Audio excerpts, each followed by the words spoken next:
আপনাদের পক্ষ থেকে যে সমস্ত বক্তব্য ছিল সেগুলোকে আমরা ৬ ভাগে ভাগ করেছিলাম, বা ৬টি বিষয় আমরা দেখেছিলাম যে ৬ ভাবে বাস্তবায়নের কথা আপনারা বলেছেন। আমাদের বিশেষজ্ঞরা এবং আপনারা বলেছিলেন যে বেশ কিছু বিষয় অধ্যাদেশ এবং নির্বাহী আদেশের মাধ্যমে বাস্তবায়ন করা যায়, এবং ১১ই সেপ্টেম্বর আমরা সকলে একমত হয়েছিলাম এই দুটো বিষয়ে। অর্থাৎ এখন যেটা দাঁড়িয়েছে, যেগুলো সংবিধান সংশ্লিষ্ট নয়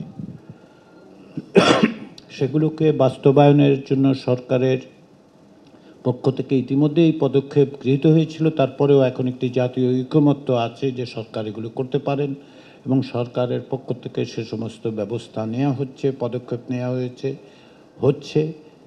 এবং এখানে উপস্থিত অবস্থায় আইন উপদেষ্টা আসিফ নজরুল সেটা বলেছেন আপনাদেরকে যে তারা করছেন, তারা অব্যাহত রাখছেন। আমরাও কমিশনের পক্ষ থেকে স্বনির্বন্ধভাবে সরকারকে অনুরোধ করেছি যেন অত্যন্ত দ্রুততার সঙ্গে বাস্তবোচিত পদক্ষেপ গ্রহণ করে যে সমস্ত বিষয় অধ্যাদেশ এবং নির্বাহী আদেশে করা যায় সেগুলো যেন তারা দ্রুত করেন। সাংবিধানিক বিষয়গুলোতে, অর্থাৎ সংবিধান সংশ্লিষ্ট বিষয়গুলোতে গোড়াতে আমাদের যেই বিশেষজ্ঞ প্যানেল আছে তারা দুটো কথা বলেছিলেন, একটি হচ্ছে গণভোট, আরেকটি বিশেষ সাংবিধানিক আদেশের কথা।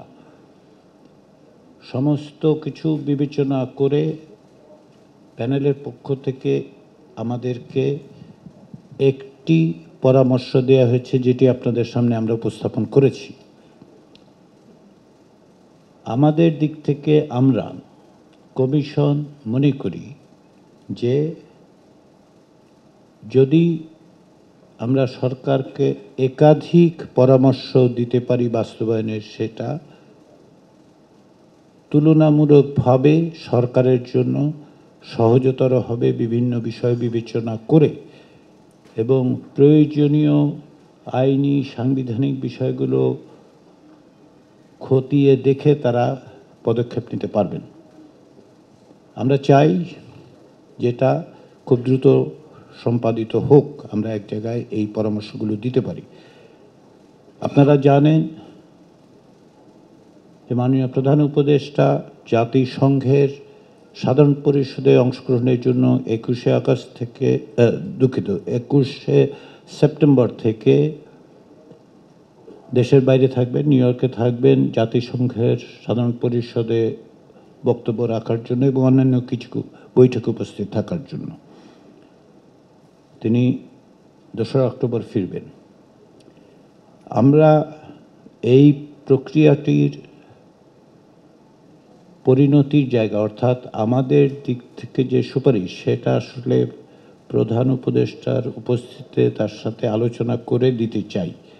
তাহলে আমাদের জন্য বিকল্প হচ্ছে 21 তারিখের আগে যদি আমরা একমত হতে পারি বা বিকল্পগুলো নিশ্চিত হতে পারি, তাহলে আমাদের জন্য কমিশনের পক্ষ থেকে সেটা তাকে উপস্থাপন করা সম্ভব হবে।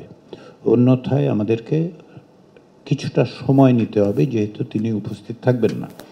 কেননা তিনি এই কমিশনের প্রধান উপদেষ্টা, প্রধান নির্বাহী, তো তার কাছে আমাদের পরামর্শ দেওয়া দরকার।